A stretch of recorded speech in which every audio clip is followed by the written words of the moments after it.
नमस्कार, स्वागत है आपका आईबीपी न्यूज में। मैं हूं अवधेश। स्पेशल रिपोर्ट की शुरुआत करते हैं। एक वक्त था जब संघ का दर्शन बीजेपी के लिए विजन का काम करता था। देश ने वो दौर भी देखा है जब नागपुर ने फैसला लिया तो दिल्ली में एनडीए सरकार को झुकना पड़ा। हालांकि पिछले 10 साल दिल्ली ऑटो पायलट मोड में चली। संघ से दूर वाला दुआ सलाम था, क्योंकि कॉकपिट में मोदी की पावरफुल टीम थी, वो भी प्रचंड बहुमत के साथ।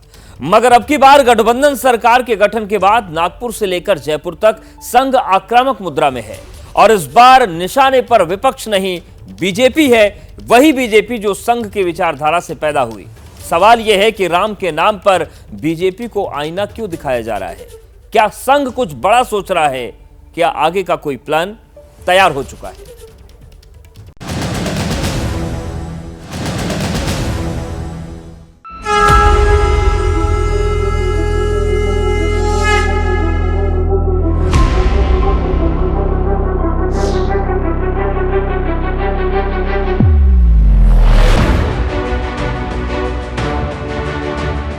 10 दिन हो गए जब देश ने अपना फैसला सुनाया।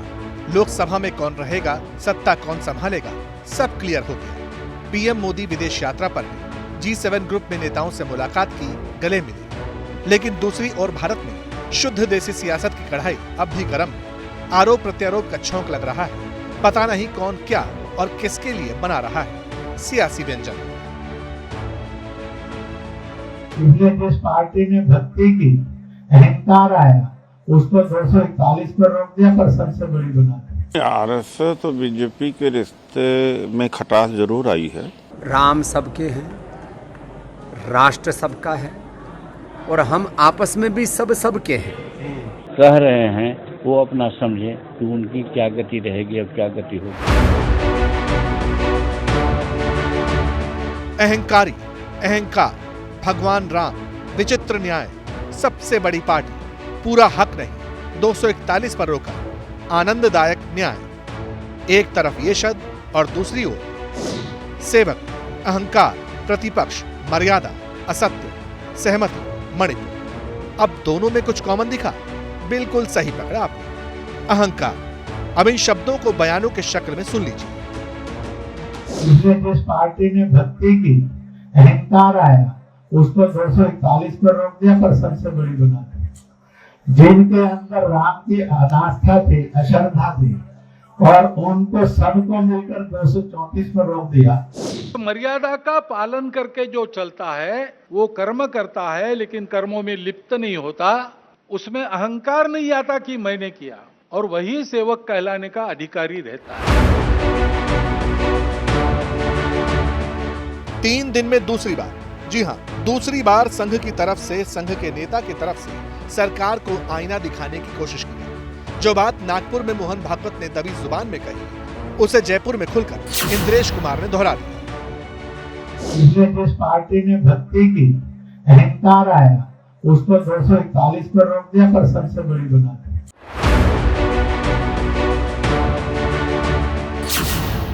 सवाल है क्यों बीजेपी और संघ के बीच कड़वाहट बढ़ने लगी?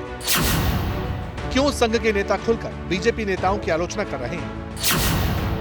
क्या संघ इस बार बीजेपी की टॉप लीडरशिप को कोई संदेश देना चाहता है? चुनाव नतीजों के ठीक बाद अचानक संघ इतना सक्रिय क्यों दिखने लगा? और सबसे बड़ा सवाल, क्या संघ किसी बड़े प्लान पर काम कर रहा है? आरएसएस तो बीजेपी के रिश्ते में खटास जरूर आई है, और इन्होंने तो आरएसएस को भी एक तरह से किनारे लगा दिया है।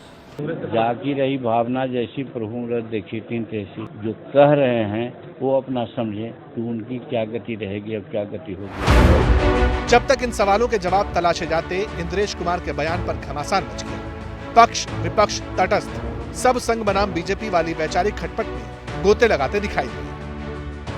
अब इस संगठन में जो कुछ हो रहा है, ये विस्लिंग हो रही है, वॉर ऑफ पोजीशन चल रहा है। ग्रैम्शियन टर्म में अगर मैं कहूँ, राम द्रोही कोई नहीं है इंद्रेश जी। थोड़ा नजरिया बदलिए।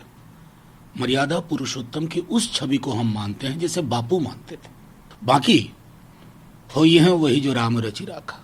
चाहे अच्छा परिणाम आए, चाहे कम उसमें कहीं के आकलन कम हो, तो उसकी समीक्षा और उसके ऊपर चर्चा ज़रूर होती है। तो निश्चित रूप से आने वाले समय में कहाँ क्या कमी रही, इसके ऊपर निश्चित रूप से हम लोग बातचीत करेंगे।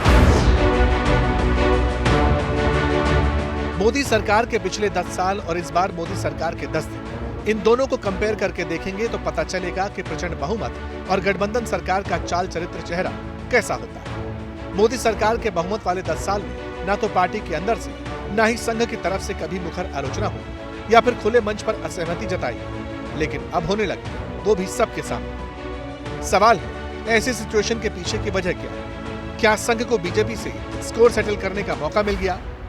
जब से आपने बयान दिया उसके बाद से लगातार चर्चा चल रही है अहंकारी, क्योंकि जो अहंकार में था वो 241 पर आ गया, जो राम का विरोध कर रहा था वो 230 के आसपास आ गया, सब मिलकर के। तो इसमें तो अल्टीमेटली यही इशारा मिला ना कि 241 पे तो जो बीजेपी आई है। ऐसा है कि जो सत्य है उसको मैंने अल्टीमेट बता दिया है। जिन्होंने राम का विरोध किया वो सत्ता से बाहर हैं, जिन्होंने राम की भक्ति और आस्था दिखाई वह श्री नरेंद्र मोदी के नेतृत्व में एनडीए के रूप में इस समय सरकार में हैं और उन्हीं के साथ देश आगे बढ़े, इसकी शुभकामना करते हैं। ये वो बातें हैं जो पर्दे के सामने, लेकिन पर्दे के पीछे क्या हो रहा है, क्या होने वाला है, इसके संकेत शायद मिलने लगे। क्या बीजेपी की टॉप लीडरशिप और संघ के बीच विवाद का फायदा किसी और को मिल सकता है?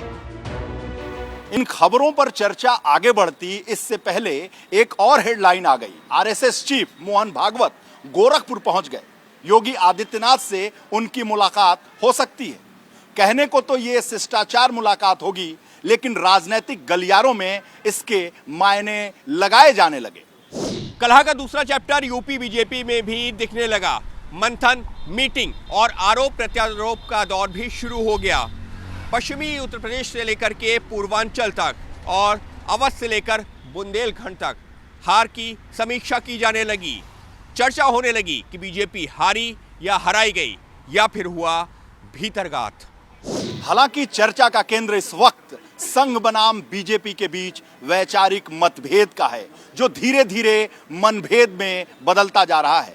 क्या संघ और बीजेपी के बीच में इतनी गहरी खाई पैदा हो गई है? अगर ऐसा है तो इसकी शुरुआत कहां से हुई?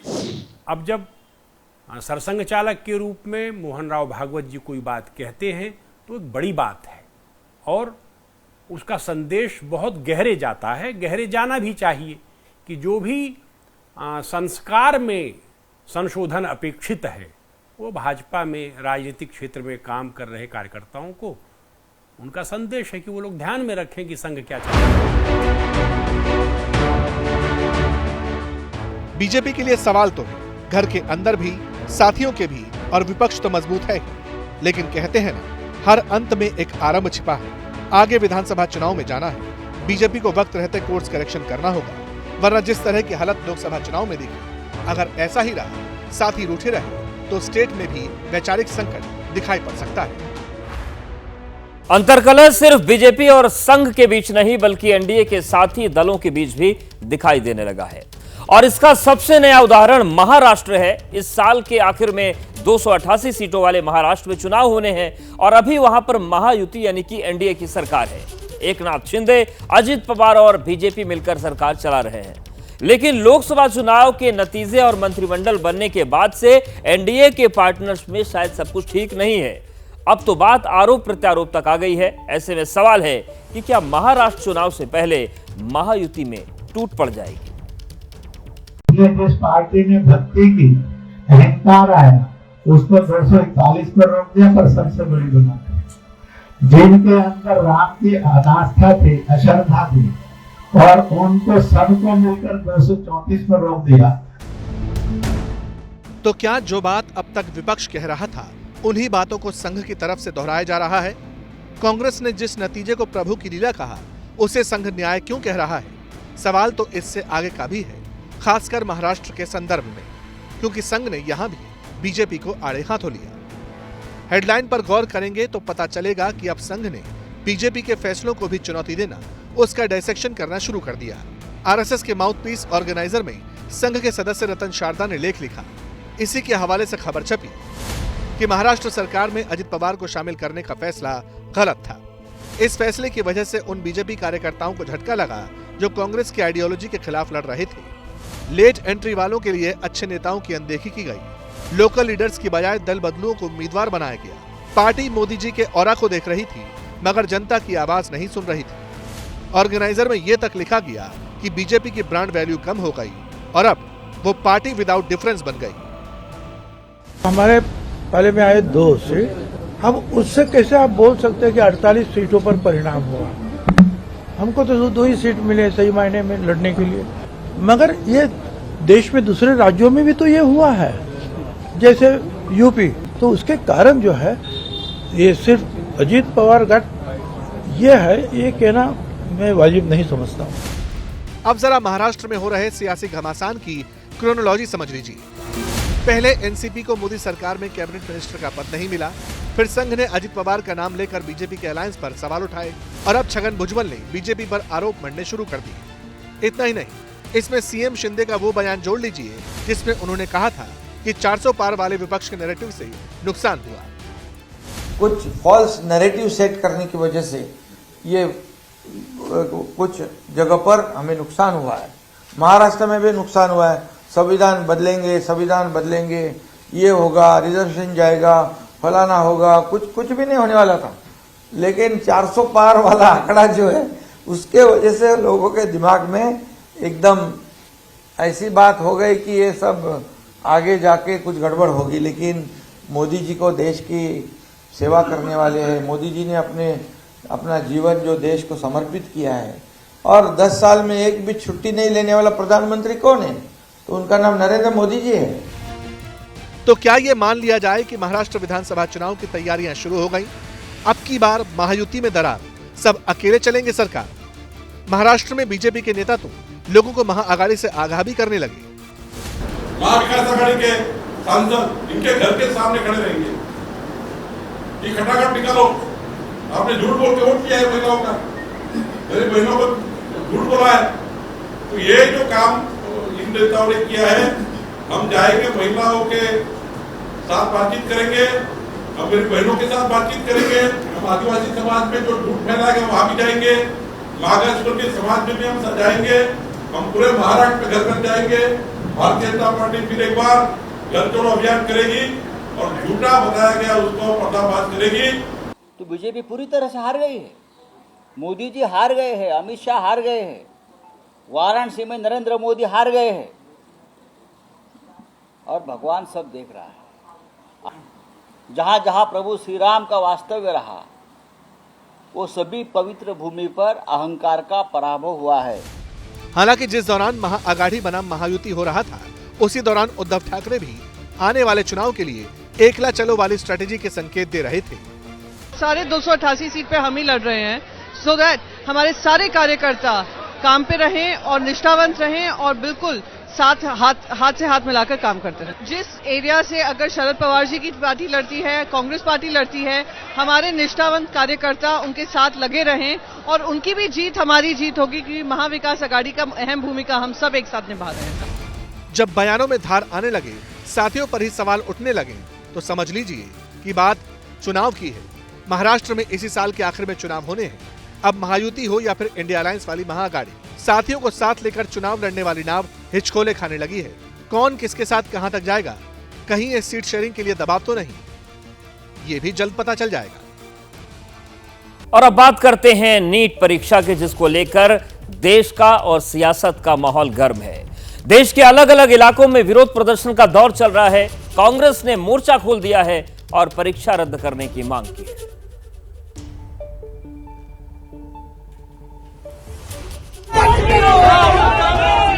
इस बार हम लोग के साथ इतना इनजस्टिस हुआ है।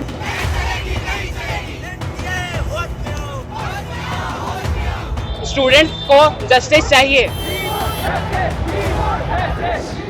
नीट की लड़ाई सुप्रीम कोर्ट से लेकर सड़क तक लड़ी जा रही है। ये तस्वीरें राजस्थान के कोटा की हैं, जहां एनएसयूआई ने प्रदर्शन किया। डिस्ट्रिक्ट कलेक्ट्रेट के दफ्तर के बाहर हुए इस प्रदर्शन को रोकने के लिए पुलिस को लाठीचार्ज करना पड़ा।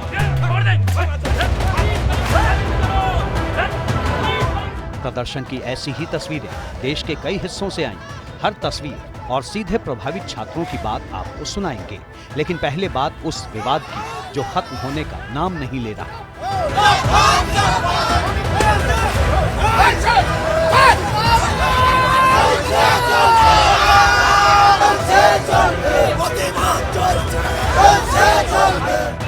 सीबीआई की जांच कराओ, जांच कराओ, जांच कराओ। तेरी झूठम झाटी नहीं चलेगी, नहीं चलेगी। धांधली की शिकायत कर रहे छात्र पूरी परीक्षा रद्द करने की मांग कर रहे हैं। नीट परीक्षा में पेपर लीक की सीबीआई जांच कराने की मांग वाली याचिका पर सुप्रीम कोर्ट में सुनवाई हुई। कोर्ट ने सीबीआई जांच की मांग वाली याचिका पर एनटीए से जवाब मांगा। सुप्रीम कोर्ट ने 8 जुलाई को अगली सुनवाई की तारीख तय की। कोर्ट ने आज फिर काउंसलिंग पर रोक लगाने से इनकार कर दिया। सुप्रीम कोर्ट ने कहा कि पेपर लीक की सीबीआई जांच की याचिका को खारिज नहीं किया गया है।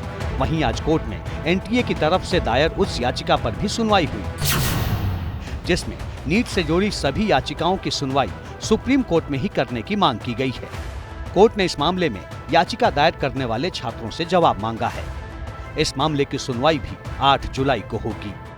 इमीडिएट डेट दी जाए, ड्यू शेड्यूल और दोबारा एग्जाम हो। तीसरा है जो एफआईआर रजिस्टर हुई है उसकी इंक्वायरी हो, एसआईटी फॉर्म की जाए। 141 और 142 कॉन्स्टिट्यूशन में कि एक तो पेपर लीक ना हो, ऐसे सर्कुलर किया जाए। 67% के 720 के 720 कैसे आ जाएंगे? और कुछ कैंडिडेट्स सेम जगह के हैं, उसमें नॉन मेरिटरी स्टूडेंट्स सेलेक्ट हो जाएंगे। क्या फ्यूचर होगा हमारी कंट्री का एज ए हेल्थ? एक तरफ कोर्ट कचहरी में मामला पहुंच गया है, तो दूसरी तरफ नीट परीक्षा पर सियासत की घेराबंदी भी चालू है। चुनाव के बाद से ही विपक्ष इस मुद्दे पर सरकार पर लगातार सवाल उठा रहा है। 24 लाख बच्चों का भविष्य इसमें जुड़ा हुआ है। देश की स्वास्थ्य व्यवस्था का भविष्य इससे जुड़ा हुआ है। जवाबदेही का जो एक संस्कृति थी इस देश में, वो संस्कृति अब आपको बिल्कुल नहीं दिखती। चलिए, इस्तीफा आप नहीं दे रहे। यूपीए के शासनकाल में सिर्फ आरोप लगते थे, बाद में झूठे भी साबित हो गए। आरोप लगते थे और इस्तीफा हो जाता था, जवाबदेही थी। आज वो मंत्री मुस्कुराते हुए आरोप हम पर सब पर लगाता है, इस देश के नागरिकों पर लगाता है कि ये मोटिवेटेड प्रोटेस्ट हो रहा है। कांग्रेस ने तो सत्ताधारी गठबंधन एनडीए का नाम ही नीट डिजास्टर अलायंस रख दिया है। कांग्रेस को इस मुद्दे पर विपक्षी पार्टियों का समर्थन भी मिल रहा है। ये नीट के एग्जाम का घोटाला है और मैं समझता हूं इसमें केंद्र की मोदी सरकार सीधे तौर पे जिम्मेदार है। 720 अंक पाकर 67 बच्चे टॉप कर रहे हैं। क्या ये संभव है? एक ही सेंटर से 6, एक ही कोचिंग सेंटर से 6 बच्चे टॉप कर गए। इसका मतलब घपला किया गया है। उन बच्चों की आंखों में देखा धर्मेंद्र प्रधान जी ने, आंखों में सबूत, केंद्रों पे सबूत। मैं तो अव्वल ये कहता हूं कि ये पूरा का पूरा फार्स है और एनटीए नाम की संस्था के गंभीर मूल्यांकन की आवश्यकता है। विपक्ष जानता है कि मामला युवाओं से जुड़ा है, इसलिए हर छोटा बड़ा नेता इस मुद्दे पर छात्रों के समर्थन में दिखना चाहता है। कांग्रेस अध्यक्ष मल्लिकार्जुन खड़गे ने सोशल मीडिया पर सवालों की लंबी लिस्ट डाली है। खड़गे ने पूछा कि आखिर बिहार में 13 आरोपियों को पेपर लीक के चलते गिरफ्तार क्यों किया गया। इसके अलावा गुजरात के गोधरा में नीट यूजी में धोखाधड़ी करने वाले रैकेट की बात भी खड़गे ने अपने ट्वीट में लिखी। फिर से देश के शिक्षा मंत्री बनने वाले धर्मेंद्र प्रधान ने भी छात्रों तक अपनी बात पहुंचाने के लिए सोशल मीडिया का ही सहारा लिया, जिसमें उन्होंने किसी भी छात्र के करियर के साथ खिलवाड़ न होने का भरोसा दिया। धर्मेंद्र प्रधान ने नीट छात्रों के एक प्रतिनिधि मंडल से भी बात की। रीनीट की आप लोगों ने फिर से मांग की है कि रीनीट होना चाहिए? हाँ, रीनीट के लिए कहा तो उन्होंने कहा ये तो चीज़ अभी सुप्रीम कोर्ट में चल रहा है, इस चीज़ पे अभी हम सारी बातें नहीं बोल सकते हैं। 3 मांगे आपने क्या मुख्य तौर पर रखी थी और उस पर मंत्री जी ने? हमने कहा कि एनटीए पे कार्रवाई होनी चाहिए और रीनीट हमारा होना चाहिए और मतलब एनटीए को थोड़ा सा एक्शन एनटीए के ऊपर रहना चाहिए। हरिओम जी, आप भी जो मुलाकात में मौजूद थे, क्या बातचीत हुई? हमसे पहले जो बच्चों की बात हुई उन्हें बताया, मैंने अपने दुख को कहा कि हमारे तरह कई गार्जियन ऐसे हैं देश में, हजारों में नहीं लाखों में हैं जो व्यथित हैं, उनकी पीड़ा को समझा जाए। और आपने जो कल बयान दिया था उससे हम लोग आहत हैं। तो उन्होंने कहा मैंने अगर बयान दिया आहत है तो मैं उसके लिए क्षमा प्रार्थी हूँ और मैं न्याय करूँगा, आपके साथ भरोसा दिलाया। एबीपी न्यूज लगातार नीट परीक्षा को लेकर छात्रों की बात आप तक पहुंचा रहा है। छात्रों की क्या मांग है वो सुनिए। इसमें पेपर लीक की जैसी घटना हुई जो कि किसी भी तरीके से सही नहीं है, निंदनीय है और इसकी निष्पक्ष जांच होनी चाहिए, सीबीआई की जांच बैठनी चाहिए। सर आप चाहते हैं कि एग्जाम दोबारा हो क्योंकि रैंकिंग सिस्टम वो हो गया और एग्जाम का पेपर का लेवल थोड़ा अच्छा है ताकि जो इतनी आसानी से चीटिंग हो जाती थी और 1 मार्क्स पे इतनी रैंक आ जाती थी ऐसा ना हो। जगहों पे सेंटर पे जहाँ पे कि क्वेश्चन पेपर लीक होने के बारे में हमने सुना है, उसके बारे में एनटीए ने इस पर कोई विशेष आंसर नहीं दिया है। हम उनका जवाब चाहते हैं। मेरा कॉन्फिडेंस पूरा एकदम से बिल्डअप नहीं हो पा रहा है कि एग्ज़ाम देना चाहिए या फिर नहीं देना चाहिए, इस सब को लेके हमारा है कि अगले साल ऐसा ना हो जाए दोबारा। फिर हमारा कॉन्फिडेंस लो है कि अगले साल ऐसा हो गया तो फिर हम लोग अपने फ्यूचर की टेंशन है मतलब अगले साल के एग्ज़ाम के लिए। छात्रों की बात आपने सुनी। अब एबीपी न्यूज पर प्रयागराज के बड़े medical exam expert doctor CP Sharma को सुनिए। 67 स्टूडेंट्स को फुल 100% मार्क्स आना ये भी संभव नहीं, ये संभव नहीं है क्योंकि आज तक की हिस्ट्री में नीट में 1-2 बच्चों को कभी जो है 720 मार्क्स मिला है, फुल मार्क्स मिला है और इस बार 67 बच्चों को और एक ही सेंटर के 6-6 स्टूडेंट को, तो ये सारी चीजें इस बात को इंडिकेट कर रही हैं कि पेपर में धांधली हुई है और ये बच्चों के साथ में बहुत इनजस्टिस हुआ। इस विवाद का समाधान बेहद जरूरी है। मेडिकल परीक्षा देश के मेधावी छात्र देते हैं। मामला देश के भविष्य से जुड़ा है, इसलिए ईमानदारी से हर फैसला होना चाहिए और खासकर छात्रों के हित में होना चाहिए। नमस्कार, मैं हूँ ज्योतिषाचार्य संजीव शांडिल्य त्यागी। भाग्य की बात में आपका स्वागत है। आइए सबसे पहले आज का पंचांग देखते हैं। आज संवत 2081 ज्येष्ठ शुक्ल पक्ष की 9वीं तिथि रात्रि 2:32 तक रहेगी, फिर 10वीं तिथि आरंभ हो जाएगी। आज 15 जून 2024 शनिवार का दिन है। आज उत्तरा फाल्गुनी नक्षत्र, व्यतिपात योग तथा बालवकरण है। आज चंद्रमा का राशि संचार सारे दिन कन्या राशि से रहेगा। आज राहुकाल प्रातः 9 बजे से प्रातः 10:30 तक रहेगा। आज यमघंटक योग दोपहर 1:30 से दोपहर 3 बजे तक रहेगा। किसी भी नए कार्य को आरंभ करने के लिए राहुकाल तथा यमघंटक योग इन दोनों समय का त्याग करना चाहिए। व्यापारिक कार्य को करने के लिए आज शुभ की चौघड़िया मुहूर्त प्रातः 7:11 से प्रातः 8:53 तक रहेगा। आज उत्तर तथा पूर्व दिशा की यात्रा करना कंपटीशन, नौकरी, इंटरव्यू, बिजनेस, धार्मिक व घूमने के दृष्टिकोण से शुभ रहेगा। मेडिकल जांच तथा वैद्य जी की सलाह के लिए शुभ समय प्रातः 8 बजे से प्रातः 9:57 तक, फिर दोपहर 2:35 से शाम 4:55 तक रहेगा। कारपोरेट व company affair, industrial dispute, property, separation व सिविल मैटर से संबंधित मुकदमा दायर करने के लिए एवं एडवोकेट से मिलने हेतु शुभ समय प्रातः 8:30 से प्रातः 9:57 तक रहेगा। फिर दोपहर 2:35 से शाम 4:50 तक रहेगा। अब बात करते हैं आकाश में ग्रहों के गोचर की। सौर मंडल में घूम रहे ग्रहों की रश्मियों का हमारे जीवन के शारीरिक, मानसिक, आर्थिक, सामाजिक, व्यक्तिगत सभी क्षेत्रों में प्रभाव पड़ता है। चंद्रमा तथा ग्रहों के इसी गोचर के आधार पर नित्य राशियों की प्रेडिक्शन की जाती हैं। आज सूर्य, शुक्र व बुध ग्रह मिथुन राशि में, चंद्रमा कन्या राशि में, मंगल ग्रह मेष राशि में, बृहस्पति ग्रह वृष राशि में, शनि ग्रह कुंभ राशि में, राहु ग्रह मीन राशि में, केतु ग्रह कन्या राशि में विचरण करेंगे। अब आइए आज के 12 राशियों के राशिफल की बात करते हैं। मेष राशि वालों के लिए आज का दिन शुभ व महत्वपूर्ण रहेगा। सेहत अच्छी रहेगी। आपकी प्रभावशीलता ऑफिस में बढ़ने से विरोधी परेशान हो सकते हैं। घर के किसी सदस्य की तबीयत खराब हो सकती है। फाइनेंशियल इंस्टीट्यूशन से बिजनेस को बढ़ाने के लिए लोन अप्लाई आज ना करें। पैतृक संपत्ति मिलने से मन में आनंद रहेगा। वर्तमान बिजनेस में ही आगे ग्रोथ होगी। वृष राशि वालों के लिए आज का दिन प्रसन्नता से भरा रहेगा। मन में पिछली चली आ रही निराशा दूर होगी। विद्यार्थियों को फिजिक्स, जूलॉजी, कला, साहित्य, म्यूजिक व फूड प्रोसेसिंग जैसे कोर्सों में एडमिशन लेना करियर के लिए लाभदायक रहेगा। कामकाजी महिलाओं के लिए आज का दिन राहत भरा रहेगा। अविवाहितों के शादी में आ रही रुकावटें दूर होंगी। मिथुन राशि वालों के लिए आज का दिन शानदार जाने वाला है। आज आत्मविश्वास बढ़ा रहेगा। ऑफिस में कई कार्य एक साथ योजनाबद्ध तरीके से करने में सफल रहेंगे। किसी महिला कर्मचारी के साथ संबंधों में बदनामी आ सकती है। माताजी या मदर इन लॉ की तबीयत खराब हो सकती है। आज गणेश जी को लड्डुओं का भोग लगाएं तथा गणेश अथर्व शीर्ष का पाठ करें या सुनें। कर्क राशि वालों के लिए आज का दिन मिले जुले प्रभाव को ला रहा है।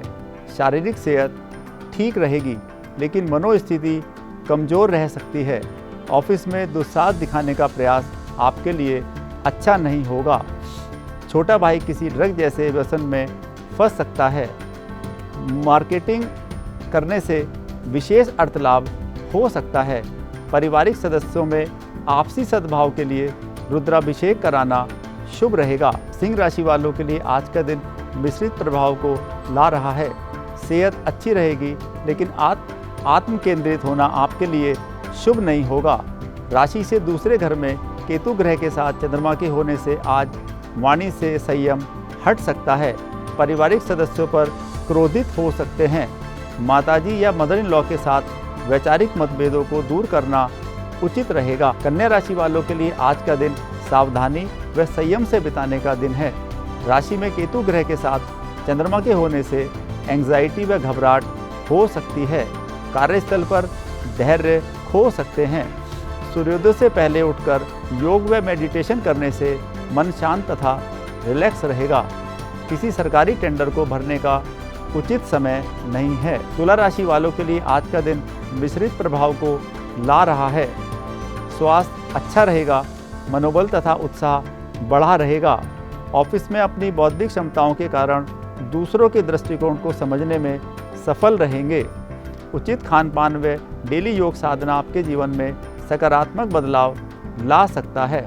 ऑफिस कार्य से दक्षिण दिशा की यात्रा पर जाना पड़ सकता है। वृश्चिक राशि वालों के लिए आज का दिन शुभ व अशुभ दोनों प्रभाव को ला रहा है। आपकी सेहत अच्छी रहेगी, लेकिन पारिवारिक कारणों से तनाव बढ़ा रहेगा। बड़ी बहन के स्वास्थ्य को लेकर चिंता हो सकती है। व्यापार में आशा के विपरीत परिणाम आने से मन में निराशा हो सकती है। नए व्यापार को शुरू करने का उचित समय नहीं है।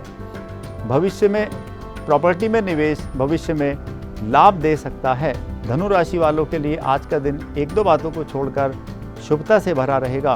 मन में उत्साह को बढ़ाने के लिए अतिरिक्त प्रयास करने पड़ेंगे। बॉस का दिल जीतने के लिए अतिरिक्त कार्यकुशलता दिखानी पड़ सकती है। बेरोजगार युवक युवतियां इंटरव्यू के रिजल्ट में डिले होने से निराश हो सकते हैं। व्यापारी वर्ग की दक्षिण दिशा में बिजनेस में ग्रोथ हो सकती है। मकर राशि वालों के लिए आज का दिन सौभाग्य को ला रहा है। स्वास्थ्य की बेहतरी के लिए किए जा रहे प्रयास जारी रखें। कफ कोल्ड तथा सीजनल एलर्जी की समस्या दूर हो सकती है। कई दिशाओं से शुभ सूचना प्राप्त हो सकती हैं। लेखन पठन तथा ट्यूशन लेने से अतिरिक्त इनकम शुरू हो सकती है। कुंभ राशि वालों के लिए आज का दिन विशेष सावधानी से बिताने का दिन है। राशि से चंद्रमा के अष्टम भाव से भ्रमण के कारण मन में असंतोष व निराशा उत्पन्न हो सकती है। संबंधों में गहराई न होने से आत्मविश्वास में कमी आ सकती है। कार तथा दुपहिया वाहन चलाने में विशेष सावधानी रखें। मीन राशि वालों के लिए आज का दिन अन्य दिनों के मुकाबले राहत भरा रह सकता है। स्वास्थ्य में सुधार के संकेत हैं। मिर्गी, हिस्टीरिया या रेस्टलेसनेस जैसी बीमारी से छुटकारा मिल सकता है। करीबी मित्रों के आर्थिक सहयोग से व्यापार दोबारा शुरू होने की संभावनाएं बनती हैं। आइए अब आज के वास्तु मंत्र की बात करते हैं। हमारे प्राचीन ऋषि मुनियों ने जीवन, मनुष्य व आवास पर पड़ने वाली ब्रह्मांडीय किरणों व पंचमहाभूत तत्वों भूमि, आकाश, वायु, जल, अग्नि से मानव जीवन में कैसे लाभ पहुँचे, इसलिए वास्तुशास्त्र का निर्माण किया है। मेहमानों का कमरा या कॉमन बेडरूम वायव्य कोण, उत्तर तथा पश्चिम दिशा के बीच की दिशा में बनाना शुभ रहता है। कमर्शियल या इंडस्ट्रियल वास्तु में भी वायव्य कोण की दिशा में फिनिश्ड गुड्स को रखना शुभ रहता है। अनमैरिड लड़कियों का रूम भी वायव्य कोण में होना शुभ रहता है। वायव्य कोण की दिशा अस्थिर होने के कारण युवतियों की शादी जल्दी व उनकी इच्छानुसार होने की संभावना बनी रहती है। भाग्य की बात में आज इतना ही। आपका दिन शुभ व मंगलमय हो। नमस्कार।